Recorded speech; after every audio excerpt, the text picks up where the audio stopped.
Cédric Daya, bonsoir. Bonsoir.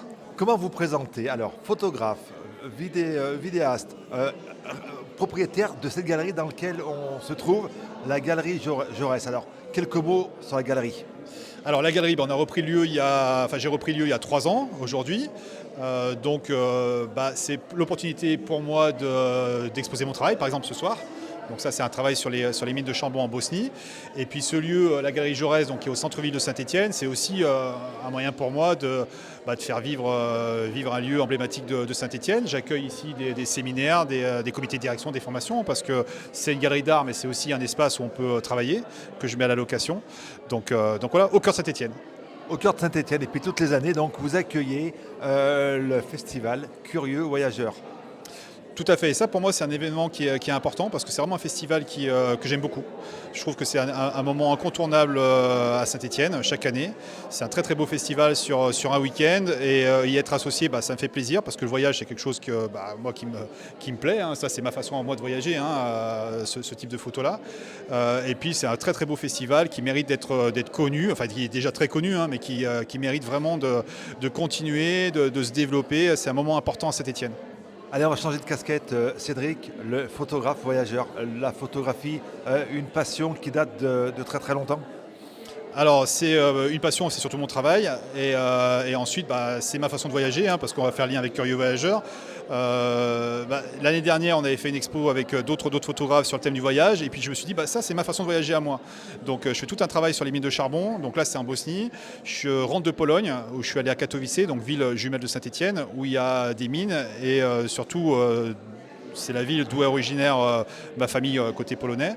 Donc je fais tout ce travail de sauvegarde historique, je dirais, c'est garder les traces d'une industrie qui a disparu à Saint-Étienne et qui est vouée aussi à disparaître en Europe. Donc ça c'est une façon à moi de leur rendre hommage. Alors, ces photos, elles parlent aux Stéphanois. Alors, vous disiez, ça n'a pas été pris à Saint-Étienne, mais tous les Stéphanois se reconnaissent quelque part dans ces photos de mineurs. Alors, derrière nous, on le voit, la salle des pendus, mais c'est la même salle qui est à Saint-Étienne, à part que cette fois-ci, là, elle était en activité. Alors c'est exactement ça. Souvent les gens quand ils découvrent cette exposition-là, ils me disent c'est des photos de Saint-Étienne il y a 30 ans ou alors ils croient que c'est des comédiens. Non, là ces photos-là c'est la Bosnie et c'est aujourd'hui, c'est en ce moment. Et en fait concrètement les conditions de travail que j'ai découvert en Bosnie parce que j'ai pu descendre au fond, je pense sincèrement que c'est les mêmes que les années 80 en France. Pourquoi? Parce que c'est une industrie qui est vouée à disparaître, c'est des mines qui sont vouées à disparaître en Bosnie, donc il y a zéro investissement en fait. Donc du coup on est toujours avec des techniques, là par exemple vous avez quelques photos de boiseurs, donc c'est les techniques qui étaient celles des mineurs stéphanois il y a 30 ans.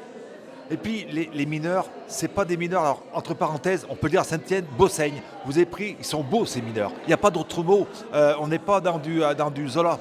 Alors c'est exactement ça. Je pense qu'il y a c'est pas du germinal en fait. C'est-à-dire que moi je fais pas du tout un travail de nostalgie, larmoyant. Enfin, si vous regardez ces photos-là, ces gars-là, ils sont fiers de leur travail.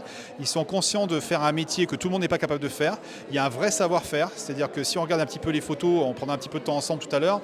Vous voyez les techniques. C'est un métier technique. C'est des ouvriers qualifiés. Donc il y a une fierté du travail et qu'on retrouve dans ces photos. Non, c'est pas larmoyant, c'est pas Bossaigne, c'est pas germinal. Non, il y a une vraie fierté du travail. Il y a une vraie communauté qui est vivante, qui est actuelle. Et donc moi, je suis content de les mettre en avant ici. Combien de photos ici aujourd'hui? Alors je ne sais pas combien il y a de photos, il y en a peut-être une vingtaine, ça c'est certain. Je vais bientôt la décrocher, cette expo-là. Je pense que je la ressortirai pour la Sainte-Barbe, peut-être la prochaine ou dans 2 ans, parce que cette expo-là, je vais la poursuivre, mais qu'elle gagne en profondeur. En fait, je veux avoir le témoignage des gens que j'ai pris en photo là, je veux y retourner pour savoir qui c'est, comment ils s'appellent, quelle est leur histoire, et surtout, ce que j'aimerais, c'est les faire venir à Saint-Étienne. C'est-à-dire que peut-être la prochaine Sainte-Barbe ou dans 2 ans, de réussir à en faire venir quelques-uns, ces gars que vous voyez en photo, qui viennent ici et qui parlent de leur métier. Voilà, donc ça c'est pour la partie Bosnie, et j'aimerais faire la même chose en Pologne, et ça je pense que mettre en avant la Pologne, ici avec la communauté polonaise qu'il y a à Saint-Étienne, ça peut être vraiment un beau projet que j'ai entamé, puisque je suis déjà allé dans une mine à Katowice, je suis en train de travailler pour aller dans une seconde, donc c'est vraiment quelque chose que j'aimerais faire pour rendre hommage à la communauté polonaise de Saint-Étienne d'ailleurs, et puis finalement à tous les mineurs de fond, quelle que soit leur origine. 20 photos à peu près exposées. Combien de photos prises ce jour-là? D'abord, la séance, ça a duré combien de temps? Une journée, 2 jours? Alors les photos que vous voyez ici, moi j'y suis allé 3 fois. Je suis allé 3 fois dans la même mine, donc c'est un petit peu mélangé. Donc j'y suis allé sur l'espace de 2-3 ans. Les plus récentes, elles datent d'il y a 3 ans, c'est pour ça qu'il faut que j'y retourne. Donc voilà, c'est un travail en plusieurs fois. Et combien de photos prises en tout 20 d'exposés, mais combien de photos en stock pour pouvoir monter cette exposition? Faut savoir que quand on fait un reportage comme celui-là, moi je dois faire, je sais pas, plusieurs centaines de photos sur la journée. Ensuite, une fois que vous avez fait le tri, moi je pense que j'ai bien une centaine de belles photos que j'estime être des belles photos. Et après, quand on fait une expo, le problème c'est qu'il faut choisir et c'est dur. Donc, Et voilà, j'allais venir. Comment on fait pour choisir comment on fait? Voilà, il faut faire des choix, il faut raconter un peu une histoire. Hein. Il y a le fond, là il y a les gars qui descendent dans la mine, ceux qui en remontent, il y a la salle des pendus. Donc il faut faire des choix. Et puis quelquefois, quand des années après, on regarde les photos, on en ressort d'autres. Donc oui, ça c'est tout le problème quand on monte une expo. Voilà. Allez, 2 ou 3 photos, on peut présenter les trois. Alors, c'est compliqué, la question va être compliquée. Choisir 3 photos parmi toutes ces photos, c'est compliqué. En sélectionner 3. Les 3 les plus parlantes, ça serait lesquelles? Alors les plus parlantes, il faudrait après que tu me suives et que je te les montre. Il n'y a pas forcément les plus parlantes, il y en a quelques-unes qui vont me parler parce qu'il y a une anecdote, il y a un souvenir par rapport à quelque chose. Moi, sur chaque photo, je peux rester 10 minutes avec toi et t'en parler. Donc c'est difficile de choisir. Parce que moi, derrière, il y a la photo et puis il y a ce que moi je ressens derrière. C'est pour ça, quelquefois, nous les photographes, c'est difficile de choisir. Parce que quelquefois, il y a peut-être une photo qui va nous paraître extraordinaire parce qu'on sait ce qu'il y a derrière. Donc il faut réussir à faire fi de ça, ou à l'inverse, mettre en avant cette photo-là et puis en expliquer. Moi j'ai des gars, par exemple, il y a des photos, je sais que les gars ils sont en train de se faire chambrer par d'autres, il y en a qui vont me parler parce qu'il y a une histoire avec ce gars-là, parce que derrière on a discuté, etc. Donc c'est toujours pas particulier. Après, il y a effectivement la photo symbolique avec le gars qui a son pic sur l'épaule. Ça, je pense qu'au début, je t'aurais dit celle-ci. Maintenant, avec le temps, il y en a d'autres. Il y en a une où il y a les gars qui prennent le poste de travail, il y a un tableau où il y a quelque chose de marqué à la craie, je ne savais pas ce que ça voulait dire. Après, j'ai fait la traduction, c'était marqué en grève.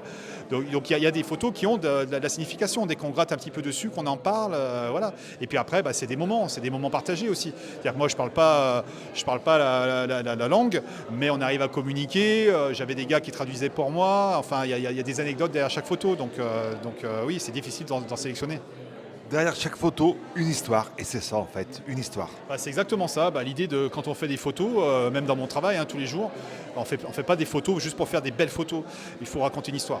Donc que ce soit à travers une expo ou même quand on fait un reportage dans une entreprise ou pour parler d'un événement, en fait, il faut raconter une histoire. C'est ça qui fait le truc. C'est au-delà des belles photos, il y a quelque chose derrière. Donc déjà, il faut que ça parle aux gens.